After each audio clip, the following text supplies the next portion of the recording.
Hey guys, what's up? Welcome to another episode with me, Shashank Goduppa. And in today's episode, we are going to understand how to identify different phases of the stock market, number one. And number two, how do we find out investing patterns in these different phases of the stock market? So today we're going to talk about all the different phases because recently what we saw is that in the 2020-2021 run-up, we saw the entire bull run happening. But what next? How do we plan for the next road ahead? What is going to happen in the next 3 years? How do we plan for the next bull run? All of that in today's episode. But first, let's understand where we are in the investment cycle. So stay tuned.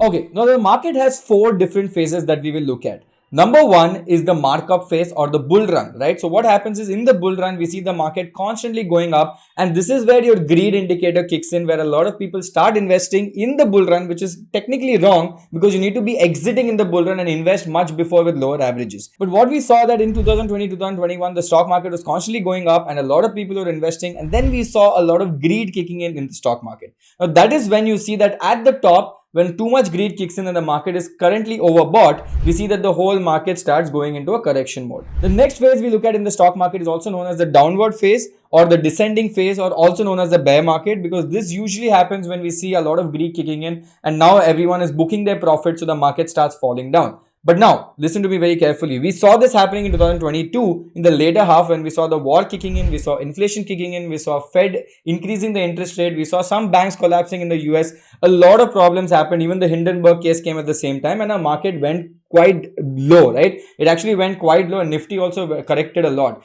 Now, what happens is when Nifty corrects a lot like this, we need to start looking at how do we now take advantage of this situation. Now comes the third phase, which is the accumulation phase. Now, what is the accumulation phase? This is where usually bottom feeders are there. What do I mean by bottom feeders is when the market goes down quite significantly, they start accumulating the stocks that are currently there, which have hit 52-week lows, or these are fundamentally good stocks, but they've corrected due to market scenarios, or just because the overall market is now in a very fearful mode, they start buying heavily into these investments. And Warren Buffett is one of the investors who does this a lot, where he keeps cash when the market has become too greedy, but when the market starts going down, he starts investing heavily into the stock market. After that, we see that the market goes into a mode called the distribution phase. That is phase number 4. Now, what happens in the distribution phase is when buyers and sellers are exchanging a lot of shares, right? Now, this is when the bottom feeders have obviously taken out their lowest position. Now, the market is neither bearish nor bullish. We have no idea where the market is going. We've just completed a mega run and we've completed a mega fall as well. So now for a few days or a few months, the market goes into a bullish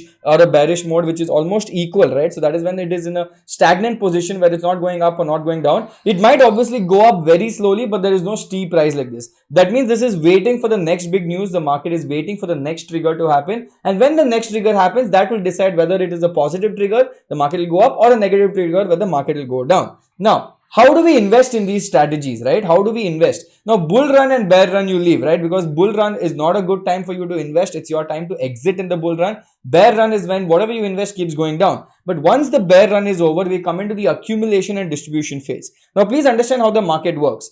Right? When the market falls down, large caps definitely fall, but mid caps and small caps fall even more. Now, usually the best strategy to adopt here for people who don't know how to do stock investing directly is to start picking up really good mutual funds when it is coming down. When we are in an accumulation and distribution phase, it is the best time to start picking up mid cap, small cap mutual funds, right? Now, let me show you with an example how to identify a good mutual fund, how to look at a mutual fund, find out who the fund manager is, how to read a mutual fund document, how to look at what the stocks are invested, because we want to target that mid cap, small cap segment that we will get significant amount of rise towards the end of the next bull run, right? Now, let's look at a simple example of Motilal Oswal. I'm sure all of you guys have heard of Motilal Oswal. They're a billion-dollar company in the financial services segment. So let me take them as an example. So it's very clear because even they are very big in the space. So let me take them as an example and show you how a mutual fund document works. Now, let's look at the Motilal Oswal mid-cap fund, which is now currently known as the mid-cap 30 fund. So let's look at this. This is a January 2023 document, so not very old. So let's look at how a mutual fund document looks like, right?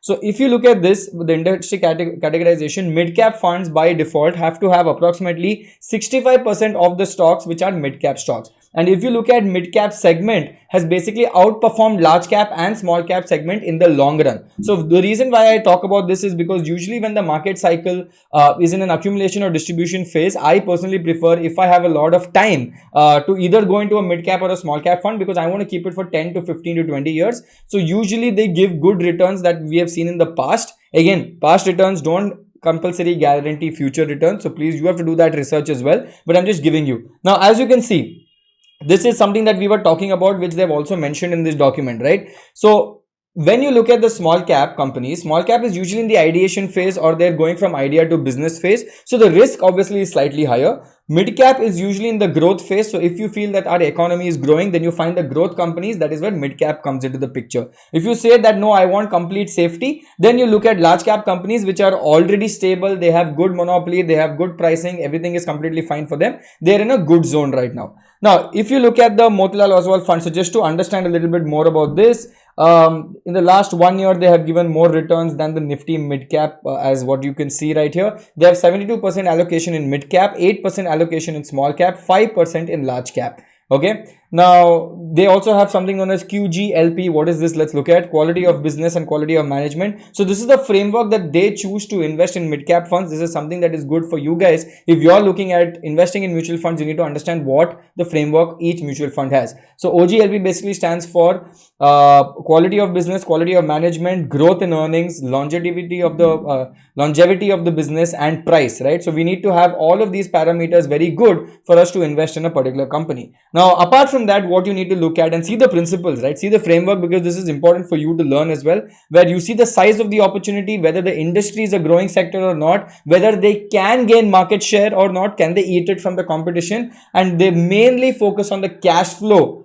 more than the P&L and balance sheet. This is something that very few people check. Cash flow is basically money king, money, cash is king. So that is where cash flow comes into the picture, right? So they look at all of this. They even go to the extent of looking at Glassdoor reviews, right? So it's crazy that they do this, and they do forensic analysis of the last 3-year annual report.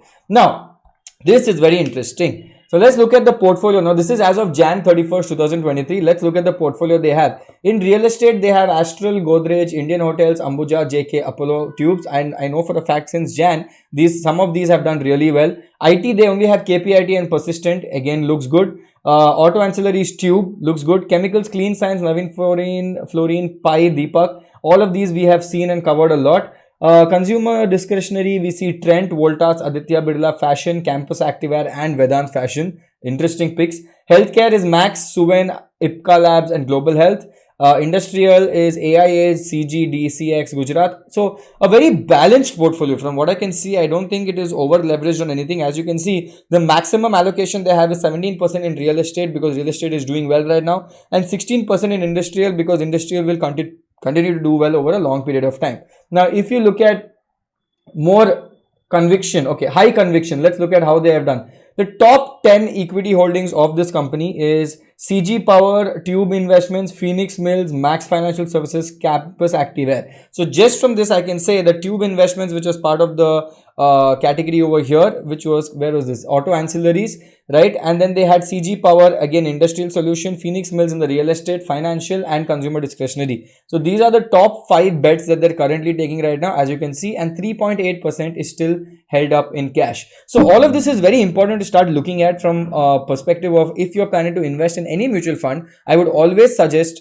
look at the PDF document. There's insane amount of information in the PDF document. As you can see, 1 year, 3 year, 5 year returns, and since inception they have 19% CAGR. The mid cap has given 20%, 19%, 19.8. This is 20%, and Nifty TRI has given 13.8, which is quite low, right? So this looks very interesting coming down. Now, this is again very important. We need to understand who is the fund manager that is actually managing your fund. So here we have Mr. Niket Shah.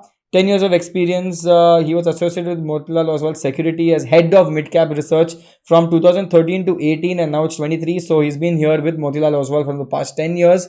So this is something that we need to keep looking at as well. Funds managed in the past, he's managed a lot of funds. So basically experience though is there for sure, right? So yeah. again, as you said, mid cap, definitely you have to stay invested for a long period of time. It's not something you can invest today and exit tomorrow. It's something that you build over a long period of time, right? Let's look at some other information over here. SIP minimum amount is 500. Entry load is nothing. Exit load is 1%. So all the other information is given here, right? What I'll do is I will attach this PDF in the YouTube video as well, so that you can go check it out whenever you guys are free. So guys, as I said, you need to first look at mutual funds. Don't just go to Moneycontrol and filter according to what is the best mutual fund out there. It's very difficult to understand. What I would suggest is, whenever you look at a mutual fund, go through the PDF document, understand who's managing the fund, what is the capital allocation, only then make an informed decision. Don't just blindly invest in mutual funds as well. Please invest, but if you invest, please invest for a very long period of time. Okay, coming back. Now, the next question people ask me is, okay, Shashank, we've identified the mutual fund, we've understood the market cycle. Now, how do we plan our SIP? Because see, obviously, we're not getting money every single day for us to keep throwing a lot of money into it. We are salaried people, so we will get SIP at the end of the month, right? Whenever we get a salary, the first thing you should do is invest in your SIP, and then you continue with your normal expenses. Now, what I usually prefer is, when the bull run is happening, I don't double down, right? But when the bear run is going on, accumulation phase is going on, and distribution phase is going on, I would increase my SIP. And when the bull run is going on, I would not put too much money into SIP at that point. In fact, I would continue SIP, but I would step it up during the other three phases and continue normal progression during the growth phase, which is the bull run phase, right? So during the bull run, continue normal SIP, but during the downturn, accumulation, stagnant mode, invest more and increase your SIP allocation into any mutual fund that you want. Okay, so I hope this helped you guys. Small idea of what to do in this market, because everyone is confused that, okay, the bull run is over, what do we do next? So this was just a small beginner kind of a video to make you understand how to look at good mutual funds. Okay, this is me, Shashank Garupa, signing off. Take care. See you guys. Bye.